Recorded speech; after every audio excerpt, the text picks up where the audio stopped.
सब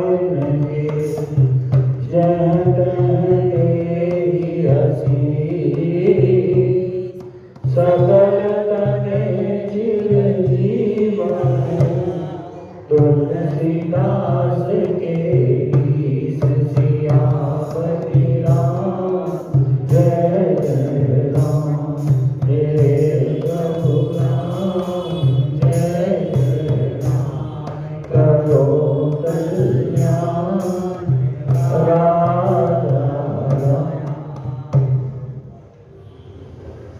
परमादरणीय समस्त मानस प्रेमियों, बालकांड के अंतर्गत आप भगवान के नामकरण का प्रसंग सुनिए।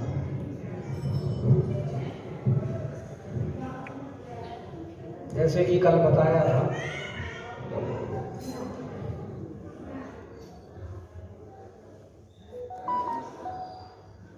दशरथ महाराज जी ने वशिष्ठ जी को बुलाया। भूप बोली पठये मुनि ज्ञानी। और वशिष्ठ जी महाराज आए।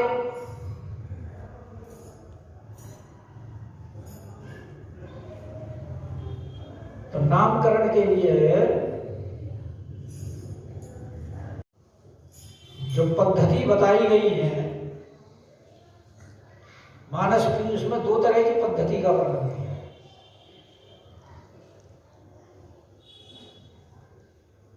एक में तो बताया गया है कि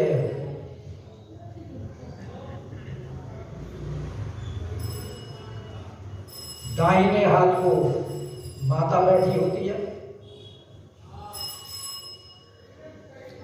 और पिता के हाथ में देकर के पुत्र को फिर पीठ की तरफ से परिक्रमा करती हुई फिर सामने आती है। फिर पिता वेद मंत्रों का उच्चारण करते हुए फिर माता के हाथ में वो देते हैं। फिर माता वामकुंड में बैठ जाती है, यज्ञ इत्यादि होते हैं और आगे की नामकरण की प्रक्रिया। और एक दूसरी पद्धति में वो वायुंग में बैठ करके ये क्रियाएं की जाती है। तो जिसी प्रकार से पूजा दोनों में है, यज्ञ भी है, पूजा भी है। तो यहां भी यही लिख रहे हैं गोस्वामी जी, करी पूजा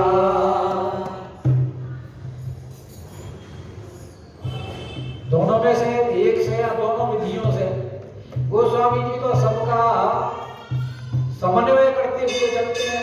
जहां ऐसी कोई बात होती है तो वहां वो बात में वो अलग से कहते हैं जो एक किसी एक के मत को स्थापित करते हैं, वो सबके समर्थन की बात करते हुए कह देते हैं। इसलिए उन्होंने कह दिया कि करी पूजा और भूमि से भाषा। क्या बोले महाराज दशरथ? कहे गुरुदेव, अब पुत्र जन्म को 11 दिन हो चुके हैं और 11 दिन में आपने भी अपनी ग्रंथ और पोथी पन्ने पलटे होंगे और विचार किया होगा नाम के बारे में। तो इसलिए आपने जो अपने यहां विचार किया हो और आपकी बुद्धि के अनुसार जो भी उपयुक्त हो, धरिए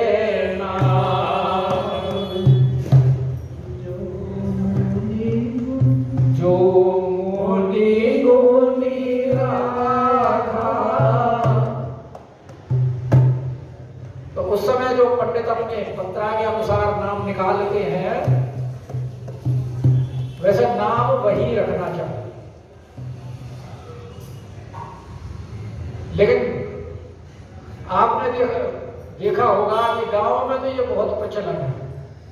पत्रा का नाम कुछ होगा लेकिन संबोधन किसी और नाम से करेंगे, वो दो नाम मिलेंगे।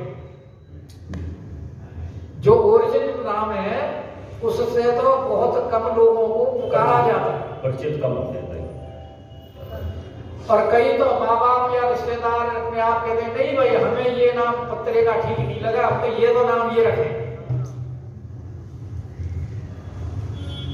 तो उसमें जो फिर बोलने वाला नाम है उसी के अनुसार उसकी प्रकृति बनती चली जाती है, और जो पत्रे का नाम है वो नाम पीछे रह जाता है।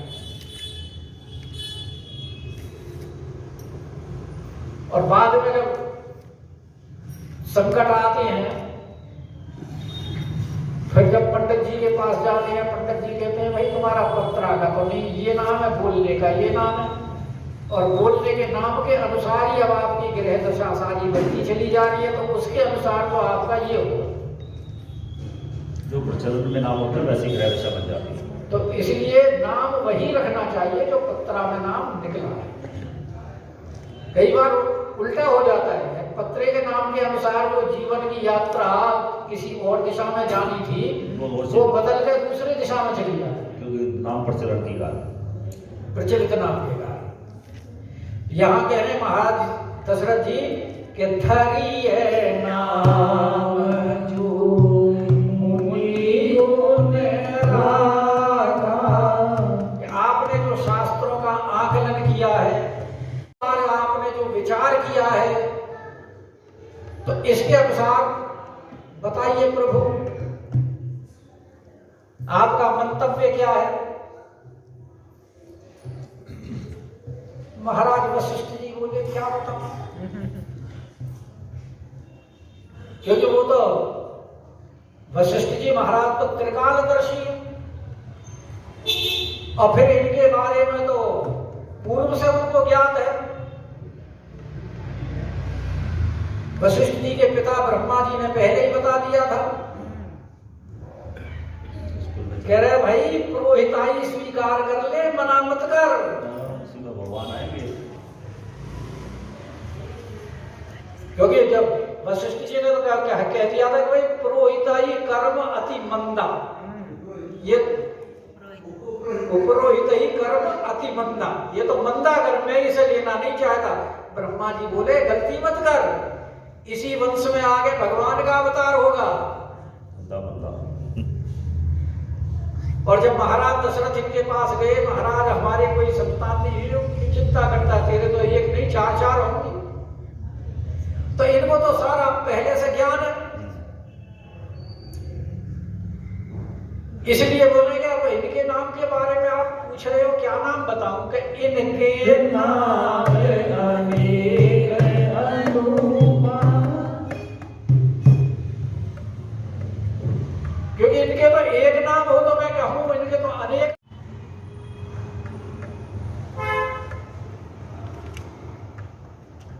सहस्र नाम भी कम पड़ जाते हैं इनके सामने तो, हालांकि सबके सहस्र नाम है, राम के भी सहस्र नाम है, सीता के भी हैं, गोपाल जी के भी हैं, हनुमान, सब सारे देवताओं के और सारे भगवान के हजारों नाम की स्तुति लोगों ने बनाई है।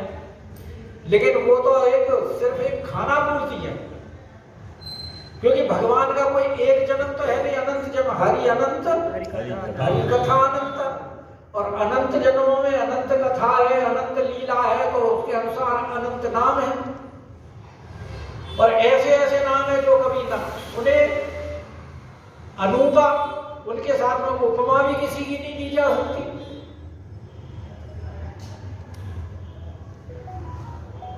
तो चलो फिर भी कहते हैं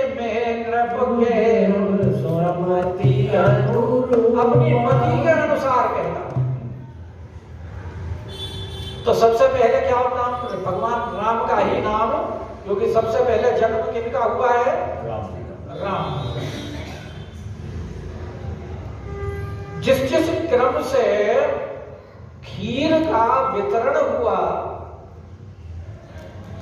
उसी उसी क्रम से जन्म हुआ। क्योंकि जब अग्निदेव ने पात्र दिया पायस का, तो आधा भाग उसमें से कौशल्या जी को दिया गया। तो सबसे पहले जन्म किसका हुआ, राम जी का। फिर आधे में से आधा करके फिर कैकेयी जी को दिया गया। तो फिर किनका जन्म हुआ, भरत जी का। और फिर बाकी के दोनों हाथों, दो भाग करके और दोनों के हाथों में रखा कर उन दोनों से कौशल्या और केकई से सुमित्रा जी को दिलाया गया। तो पहले कौशल्या जी ने दिया, बाद में केकई जी ने दिया सुमित्रा को। तो उनसे कौन हुए? लक्ष्मण और शत्रुघ्न। तो सबसे पहले जन्म हुआ राम जी का। तो राम जी के जन्म के बारे में वशिष्ठ जी कह रहे हैं कि जो आनंद सिंधु सुख राशि और सीकर लोक सुपासी सो सुख धाम राम अस नामा अखिल लोक नायक विश्राम।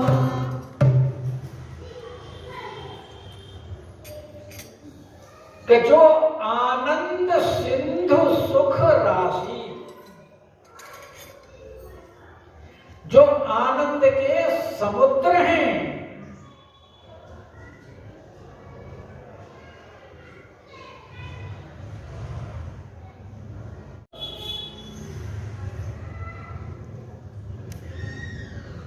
से ही सारे आनंद निकले हैं। संसार में जो सारा कुछ दिखाई दे रहा है, जो तीनों लोकों में जो आनंद दिखाई दे रहा है, वो तो एक कण मात्र है। सीकर, सीकर का अर्थ होता है कि जैसे जल के अंदर एक सीख डुबो करके और फिर उसको पृथ्वी पर पटका जाए और उससे जो कण निकलता है उसको सीकर। तो तीनों लोगों में आनंद कितना है? सिर्फ परमात्र सीकर ते त्रैलोक सुपासी। तो उसके बारे में कह रहे हैं कि सो सुख धाम। तो यहां तीन उपमा दी गई है राम जी के बारे में। नंबर 1 आनंद सिंधु सुख राशि, नंबर 2 सुख राशि और नंबर 3 सुख धाम। तो तीन उपमा क्यों दी गई है? क्योंकि भगवान के भक्त भी तो तीन ही प्रकार के हैं।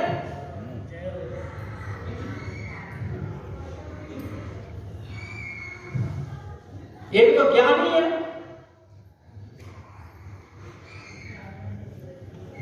तो जो ज्ञानी है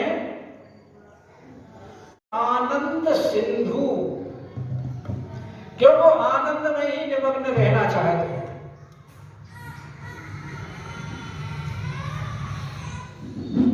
इसलिए उनके लिए आनंद सिंधु की उपमा दी।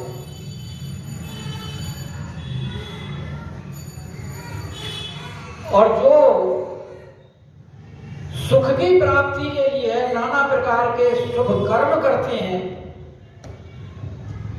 तो उनको स्वर्ग आदि लोगों के सुख की कामना होती है, इच्छा होती है।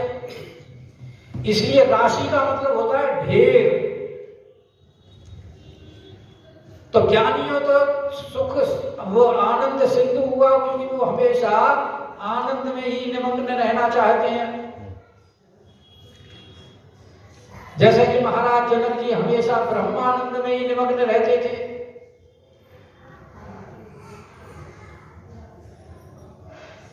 और जो कर्मकांड के माध्यम से सुख प्राप्त करना चाहते हैं, उनके लिए वो है सुख राशि, सुख के ढेर। और तीसरे कौन है? भगवान के उपासक भक्त। वो कहते हैं हमें तो आनंद सिंधु में भी नहीं डूबना, हमें अपर लोगों की कामना नहीं है, हम तो आपके ही धाम में आपके समीप रहना चाहते हैं। तो जो भगवान के उपासक भक्त हैं, उनके लिए सुख धाम जो तो भगवान के धाम में ही निवास करना चाहते हैं।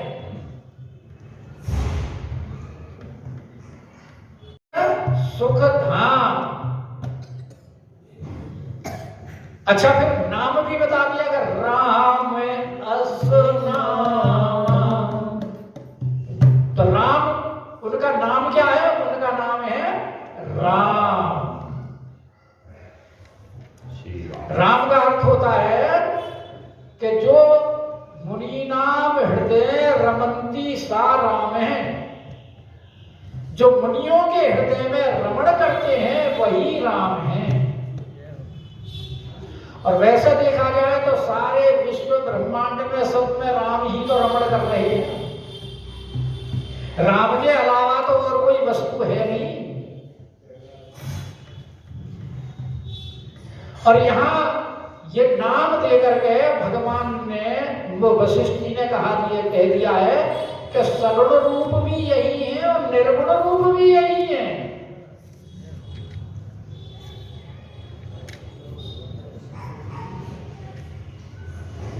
क्योंकि कोई भेद नहीं है, निर्गुण सगुण नहीं कछु भेदा। भगवान का जो नाम है वो निर्गुण ब्रह्म है। और भगवान जो भक्तों के लिए प्रकट होते हैं, जो लीला करते हैं, वो सगुण ब्रह्म है।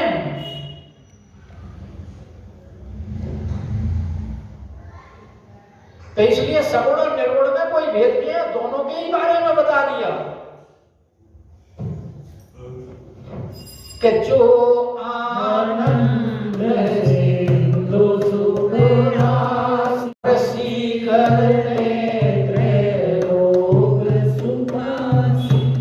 बल्कि गीतावली के पद नंबर 1 में जो पहली वो 7वीं लाइन कही है, उसमें ये बता दिया सीकर से ये ब्रह्मा और विष्णु और ये जितने भी हैं, ये महेश और ब्रह्मानी, ये इसकी एक बूंद मात्र से ही ये सारा कुछ ये लीला कर रहे हैं।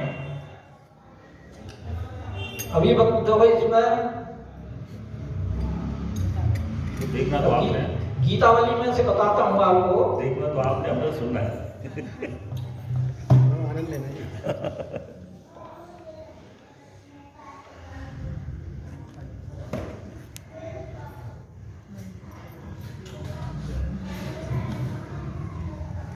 तो वो यहाँ कह रहे हैं कि जो सुख सिंधु सकृत सी करते। भगवान कौन है? सुख सिंधु। और उस सुख सिंधु की एक सीकर, यानी सिर्फ एक बूंद, कि जो सुख सिंधु सकृत सी करते और शिव विरंची प्रभुताई, और सोई सुख अवध उमगी रहो दस दिशी। अरे कौन जतन कहूं गाई, आज सुदिन शुभ घड़ी सुहाई। ये पद वैसे उस दिन रह गया था। और सुना दो। लोग सुना तो कोई दिक्कत नहीं। ये इसकी तो एक ही लाइन बताई है, वो दूसरे नंबर का पद था जो उस दिन रह गया था, और कल जो रह गया था वो 6 नंबर का पद है।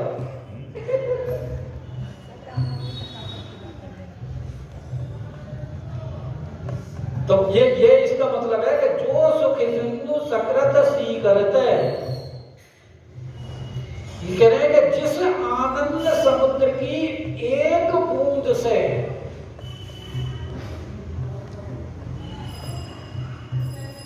जिस आनंद समुद्र की एक बूंद से शिव जी और ब्रह्मा जी का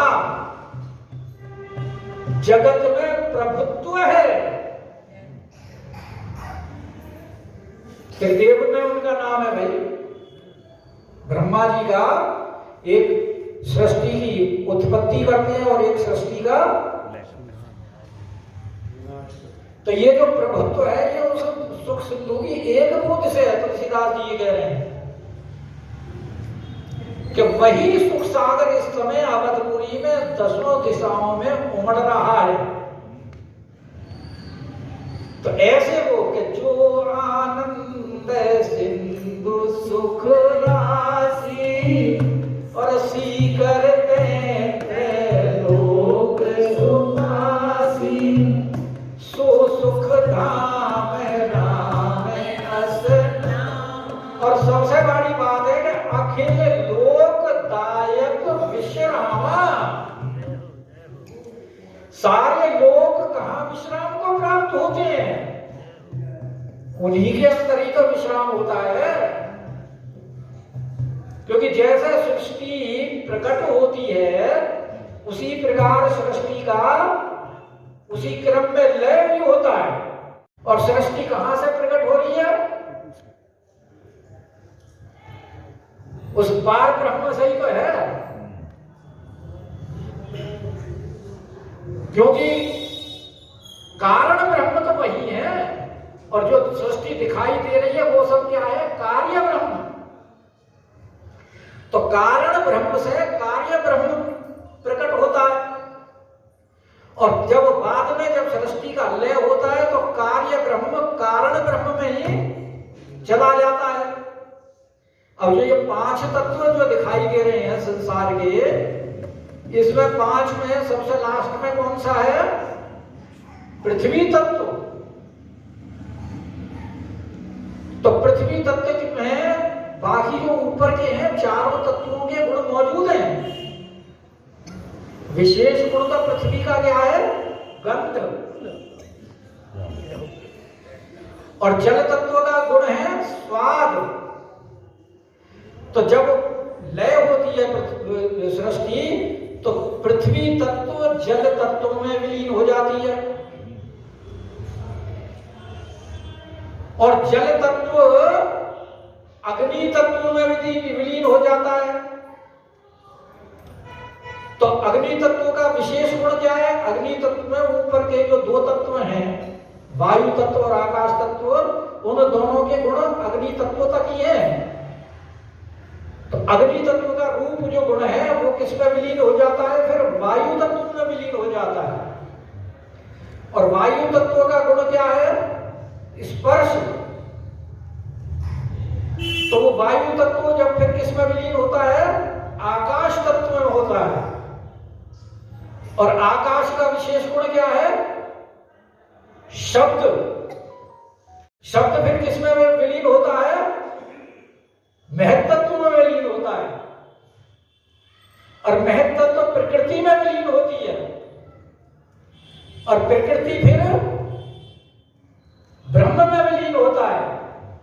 और इस प्रकार ये सारा और उसी प्रकार से फिर जब प्रकट होता है तो प्रकट होता है। क्या हो गया? मेरे में इतना तो नहीं दिमाग में लगा। भूल जाएंगे।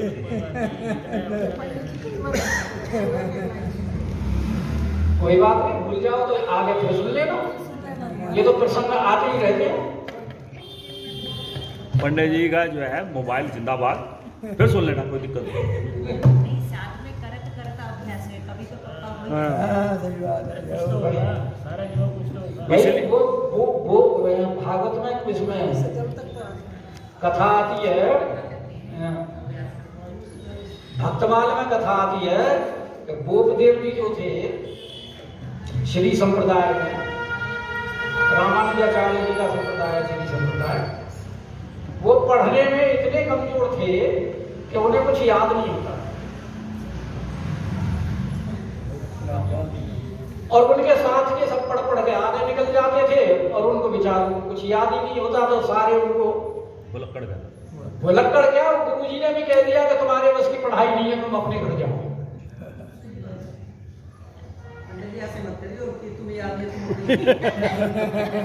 अरे आगे तो सुन लो, अभी घर जाने की बात क्यों सोच रही हो?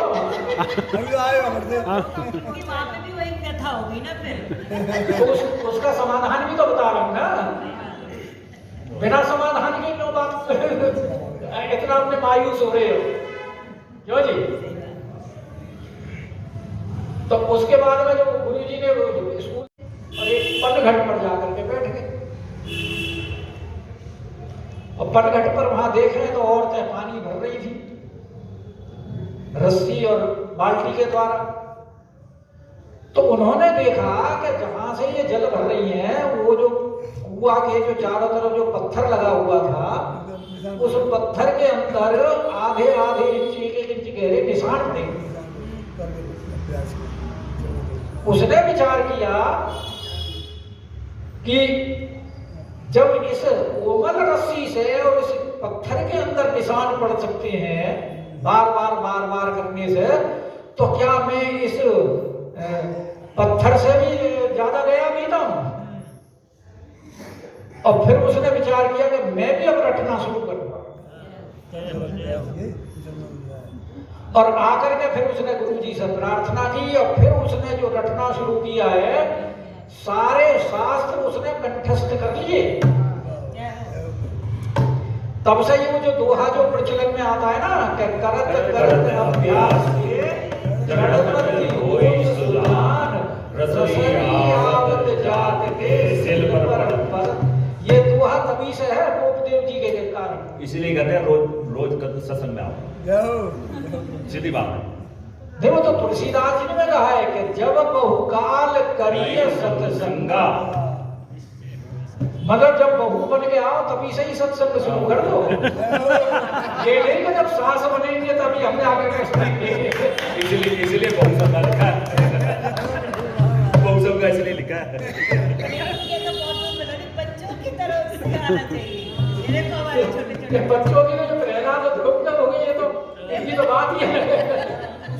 यह तो सास और यूं कह देती ना कि जब सास बन जाएंगे बहू करने वाली आ जाएगी, जब हम कर लिया करेंगे। अच्छा, वो सास तो लिखा ही नहीं, तो इसलिए वो ये कहते हैं कि सास की चिंता मत करो कि कब सास बनोगी कब करोगी।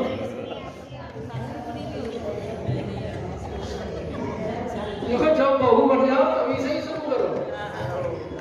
तो हुआ क्या फिर गोपदेव जी का, उन्होंने सारे शास्त्र कंठ कर लिया और उसके बाद में जब गुरु के आक्रमण में हमारे सारे ग्रंथ लुप्त हो गए, लगभग पूरा नहीं होगा, और उन्होंने ढूंढ करके सारे ग्रंथ जला दिए। कश्मीर की जो लाइब्रेरी थी वो तो 6 महीने तक चली है, इतने ग्रंथ थे। नालंदा तो इधर है बिहार में। यार कहानियां वो भी 6 महीने के लिए। तो उस तब सारे ग्रंथ ढूंढे गए बाद में कि भाई कहाँ से, तो और ग्रंथ तो उपलब्ध हो गए और श्रीमद् भागवत उपलब्ध नहीं हुई। लेकिन गोपदेव जी ने वो एक कंठ वो श्लोक कंठ कर रखा था, फिर गोपदेव जी ने श्रीमद् भागवत लिखवाई। ऐसा भक्तमाल में वर्णन है। तो इसीलिए ये जितने भी आर्य समाज के हैं वो श्रीमद् भागवत को कहते हैं कि ये तो पोप ग्रंथ है, श्रीमद् भागवत को। तो ऐसी बात भी है, रोज रोज सुनोगे तो सब याद आ जाएगा। बोल गोपदेव महाराज की। चलो बोगरा दिया, आगे चलो। हम प्रकृति से ब्रह्म में आ गए। तो अखिल लोक दायक ना, अखिल लोक दायक, ये सारे जितने लोग हैं कहाँ विश्राम को प्राप्त करते हैं? ये उसी ब्रह्म में वो विश्राम को प्राप्त करते हैं। इसीलिए उसका नाम क्या बताया? राम, रमण, क्योंकि राम में भी 2 ही अक्षर है, रा और मा, इसलिए यहां निर्गुण और सगुण दोनों रूप बताए गए। और वैसे रे ए में 3 से, उसके हाथ का नाम क्या है? उनके हाथ में शंख। तो वो शंख कौन है? वो है भरत जी महाराज। ताकर नाम भरत असमोई, और जाके सुमिरन दे गुना। और जब दुष्टों का संहार करना होता है तो भगवान किसको याद करते हैं? सुदर्शन चक्र को। तो उसके स्मरण मात्र से ही जिस नाश करने वाले उनका क्या नाम है? चक्र का क्या नाम है? शत्रुघ्न वेद प्रताप, और लक्षण धाम राम प्रिय सकल जगत आधार। अभी सारे जगत के आधार यानी विष्णु भगवान जो है कहाँ विराजमान है? और सारा संसार शेष नाग के एक फण के ऊपर कणमात्र विराजमान है, वही तो सबको धारण किए हुए हैं। तो वो लखनलाल है। ये तो 3 कल्प की कथा के बारे में बताते हैं। और एक कल्प की कथा मनु शतरूप वाली में, मनु शतरूप वाली में जो पार ब्रह्म है वो राम जी हैं। और उसके बाद में कि विश्व भरण पोषण गुरु, और उनके अंशन सहित लीन अवतार, अंशों के साथ अवतार लेने के लिए कहा होगा। तो इसलिए ये तीनों ब्रह्मा विष्णु महेश ये किनके अंश हैं? उन्हीं के ही तो हैं। तो विष्णु भगवान जी जो है वो विश्वभरण, ये भरत जी हैं। और जाके सुमिरन तेरस नृपुनासा, ये कौन है? ये शंकर भगवान हैं, रुद्रावतार। और लक्षण धाम राम प्रिय सकल जगत आधार की सृष्टि किसके साथ हुई है? ब्रह्मा जी से। तो ये ब्रह्मा जी हैं कि गुरु वशिष्ठ तेरा लक्ष्मण नाम, इसकी और विस्तृत व्याख्या कल करके बताएंगे, क्योंकि हमारे पास समय कम है, इसलिए हम इतने में ही आज विश्राम ले रहे हैं। इतने में ही संतुष्ट हो जाते हैं।